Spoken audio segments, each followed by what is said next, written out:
अच्छा जी, बिस्मिल्लाहिर्रहमानिर्रहीम। आज का जो हमारा टॉपिक है वो है जी क्वाड्रेटिक इक्वेशंस। ठीक है, तो सबसे पहले हम ये सीखेंगे कि क्वाड्रेटिक इक्वेशन क्या होती क्या है। ठीक है, देन उसके बाद हम उसके सॉल्यूशंस पे आएंगे। पहली बात, जो इक्वेशन क्या होती है, जिसमें इक्वलिटी का साइन आएगा वो इक्वेशन होती है। ठीक है, तो क्वाड्रेटिक, क्वाड कहते हैं टू को।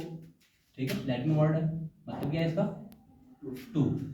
ऐसी इक्वेशन जिसमें वेरिएबल की पावर टू हो, मैक्सिमम पावर टू हो, या वेरिएबल की डिग्री टू हो। ठीक है, अब ये इसकी जनरल फॉर्म है, A X square plus B X plus C equal to 0। ठीक है ना, इसमें ए बी और सी जो है ये रियल नंबर्स होंगे। अब आपने देखना क्या है इसके अंदर कि x के, अब जहां पर आपको जो ही नजर आए किसी इक्वेशन में कि x y z जो भी वेरिएबल उसमें यूज होगा ना, जब उसकी पावर क्या आ जाए, 2 आ जाए, मैक्सिमम 2, इसलिए हम इसको कहते हैं कि ऐसी इक्वेशन जिसकी डिग्री 2 हो वो क्या होती है, क्वाड्रेटिक इक्वेशन होती है। ये उसकी जनरल फॉर्म लिखी हुई है, x square plus 3x minus 10, जैसे ये क्वाड्रेटिक है। 6x square minus 13x plus 5 equals to 0, ये भी एक क्वाड्रेटिक इक्वेशन है, इसको हम सॉल्व भी करेंगे। ये इसकी एग्जांपल है। ठीक है, फर्स्ट करें, सपोज करें हमारे पास एक ये इक्वेशन आ जाती है इस तरह की, 2x square plus 3 equals to 0, तो ये भी क्वाड्रेटिक होगी। बेशक इसमें x नहीं है, लेकिन फिर भी ये क्वाड्रेटिक इसलिए है, इसमें मैक्सिमम जो पावर वो 2 ही है। इसका खास नाम होता है पेयर क्वाड्रेटिक इक्वेशन। पेयर कहते हैं, क्यों, इसमें b वाली टर्म क्या है, 0 है, यानी सेकंड टर्म क्या है इसमें, 0, जिससे a है और c है। ठीक है, तो यहां से एक और बात भी, जो टर्म x स्क्वायर के साथ होगी उसको हम a बोलेंगे, जो टर्म x के साथ होगी उसको हम b बोलेंगे, और जिस टर्म के साथ वेरिएबल नहीं होगा वो c होगी, उसको कांस्टेंट कहते हैं। ठीक है ना, तो ये भी मैंने कहा है कि ये भी क्वाड्रेटिक इक्वेशन ही होगी, लेकिन इसको हम पेयर क्वाड्रेटिक कहते हैं, बस ये नाम इसका होता है। ठीक है, पेयर क्वाड्रेटिक। अब ये तो आपको जनरल फॉर्म आपके सामने आ गई है क्वाड्रेटिक इक्वेशन की। अच्छा, जब भी आपके पास कोई इक्वेशन आएगी क्वाड्रेटिक, तो उसको सॉल्व करने से पहले आपको इस फॉर्म के अंदर उसको लिखना पड़ेगा। पहले एक्स स्क्वायर की टर्म, फिर एक्स की, फिर कांस्टेंट। ठीक है, अब इसको मेथड ऑफ सॉल्यूशन, अगर हमारे पास इस तरह की इक्वेशन आ जाती है तो हम उसको किन तरीकों से सॉल्व कर सकते हैं, ये हमारे पास अब क्वेश्चन है। तो हम इसके लिए यूज करते हैं जी 3 तरीके, 3 मेथड्स होते हैं जो जनरल हम यूज करते हैं मैट्रिक लेवल के ऊपर। Number 1 by factorization, number 2 by completing square, and number 3 using quadratic formula. ये तीनों मेथड हैं, लेकिन आज जो हम मेथड सीखेंगे वो फर्स्ट वन है बाय फैक्टराइजेशन। ठीक है, अब फैक्टराइजेशन को भी समझ लें। फैक्टराइजेशन क्या होती है, किसी भी चीज को उसके हिस्सों में तोड़ देना, ये फैक्टराइजेशन होती है। जैसे हमारे पास एक टेबल है, अब टेबल को जब हम देखते हैं तो उसमें उसके साथ लकड़ी के पीसेज हैं जो उसके अंदर कीलें लगी होती हैं, जब हम उसको तोड़ के अलग कर देना तो हम समझ लें हमने क्या कर दी, इसकी फैक्टराइजेशन कर दी। अब हम आते हैं अपने क्वेश्चन के ऊपर। जैसे हमारे पास क्वेश्चन है x square plus 3x minus 10 equals to 0। अब हमें इसके फैक्टर्स बनाने हैं। फैक्टर्स का मतलब ये है कि भाई अब क्योंकि ये क्वाड्रेटिक इक्वेशन है, यानी कि इसकी डिग्री 2 है, तो इसके फैक्टर कितने बनेंगे, 2। याद रखिएगा, अगर कोई इक्वेशन क्यूबिक होती है तो उसके कितने फैक्टर बनते हैं, 3। अगर कोई बाय क्वाड्रेटिक बनेगी तो 4।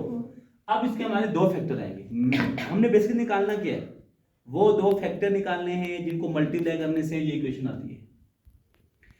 और फैक्टर्स हमेशा किस फॉर्म में होंगे, मल्टीप्लिकेशन की फॉर्म।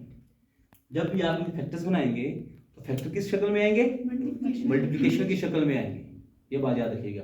और आएंगे भी कितने, 2 आएंगे। वजह क्योंकि क्वाड्रेटिक इक्वेशन है। ठीक है, अब इसको सॉल्व कैसे करते हैं समझिए जरा। पहली बात यह है कि यहाँ पर आपको क्वाड्रेटिक इक्वेशन 2 तरह की नजर आएगी। पहली वो आएगी जिसमें एक्स स्क्वायर का कोफिशिएंट यहाँ पर क्या होगा, 1, और कुछ वो आएगी जिसकी कोफिशिएंट 1 के अलावा होगा, 2, 3, 4 या फ्रैक्शन में भी आ सकता है। अब पहली टाइप जिसमें इसका कोफिशिएंट 1 आएगा, हम इसका दूसरा नाम जो फैक्टराइजेशन है ना, उसका एक और नाम भी होता है जिसको हम कहते हैं मिड टर्म ब्रेक। इनको आम अल्फाज में मिड टर्म ब्रेक भी कहते हैं।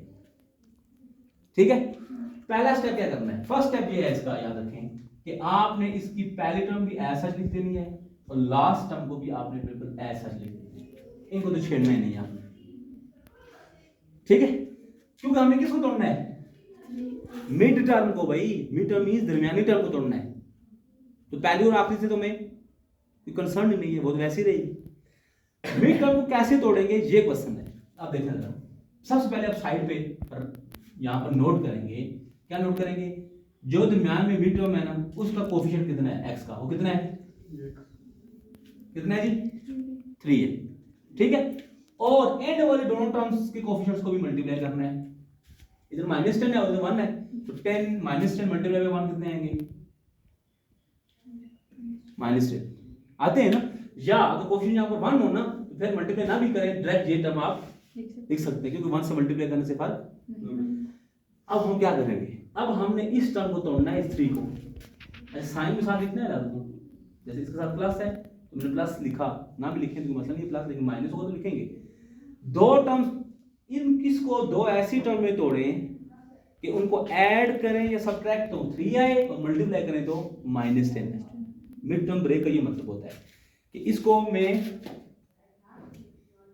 ऐसी दो टर्म्स की फॉर्म में लिखूं कि उनको ऐड या सब्ट्रैक्ट करने से 3 है और मल्टीप्लाई करने से -10 है, तो कौन से दो नंबर होंगे, साइन का भी ख्याल रखना है। देखिए जरा, 5 को अगर मैं माइनस कर दूं 5 में से 2 तो कितना आंसर आएगा, 3 आ जाएगा।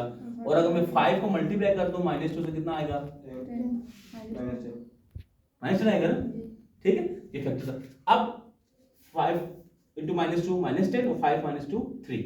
अब आपने इस दरमियान वाली टर्म जो है ना कितनी, 3x, उसको तोड़ देना है 5x - 2x के अंदर, यानी कि ये टर्म टूट जाएगी 5x - 2x में। x में यहाँ पे भी नहीं लिखा हुआ तो नहीं लिखा, लेकिन यहाँ पर आपने x लिखना है। समझ आई बात, ठीक है।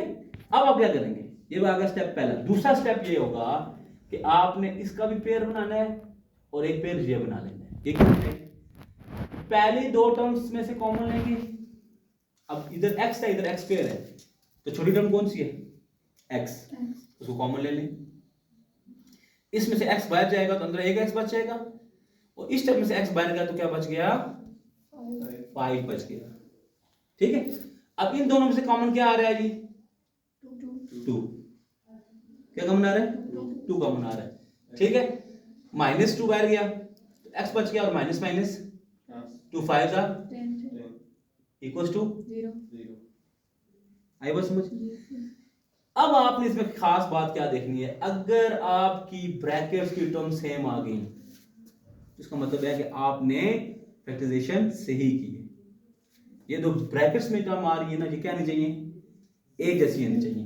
अब ये एक जैसी आ गई, सेम आ गई, तो इनको आप बाहर कॉमन ले लेंगे, यानी कि x + 5 को जब बाहर कॉमन लेंगे अंदर बचेगा x - 2 इक्वल्स टू 0। आई बात समझ। तो अब ये दोनों क्या आ गए, फैक्टर्स बन गए, नहीं बन गए, बन गए ना। लेकिन हमने आंसर्स भी फैक्टर्स के निकालने, इसलिए ये टर्म और ये टर्म दोनों का प्रोडक्ट 0 के बराबर है। इसका मतलब ये होगा या फर्स्ट टर्म 0 हो सकती है या फिर इनमें से कोई एक टर्म तो 0 है ही ना, तब भी आंसर 0 आया ना, या ये 0 है या ये 0 या दोनों 0 है। तो जब इससे x की वैल्यू निकालेंगे तो 5 इधर प्लस है तो जाके क्या हो जाएगा, यहाँ पर x के साथ ये -2 है तो जाके क्या हो जाएगा, तो आपका जो आंसर आया वो आ गया -5 और 2। ये इसके फैक्टर्स आ गए। क्या आ गया इसके फैक्टर्स का मतलब क्या होगा, अगर आपने चेक करना है फैक्टर आपको सही है या, तो इस -5 को इस x जगह पे पुट करें, सॉल्व करें, आंसर क्या आना चाहिए, 0। 2 को पुट करें x की जगह पे, यहाँ पर और यहाँ पर, सॉल्व करें, आंसर क्या आना चाहिए, 0। तो ये आंसर तब ठीक होंगे। फैक्टर्स जब भी क्वेश्चन में पुट करते हैं तो राइट साइड आनी चाहिए, ठीक है, तब वो फैक्टर एग्जैक्ट होते हैं। अगर इनमें से कोई टर्म पुट करने से आंसर 0 ना आ रहा हो, उसका मतलब है आपने फैक्टर नहीं हो सकता, ठीक है। पर वो आप चेक कर सकते हैं, टाइम हो एग्जाम में चेक करें, नहीं है तो बस अगर ये टर्म सेम आई है तो डेफिनेटली होगा। अब आप दूसरे एग्जांपल पे आते हैं, ये थोड़ी सी इससे चेंज है, इस पे क्या होगा, चेंज इसलिए है इसमें कि यहाँ x का क्वेश्चन 1 नहीं है बल्कि 1 के अलावा कोई और नंबर है, यानी कि 6 है। अब तो काम तो वही है कि हमने मिड टर्म को तोड़ना है, राइट साइड पे आप मिड टर्म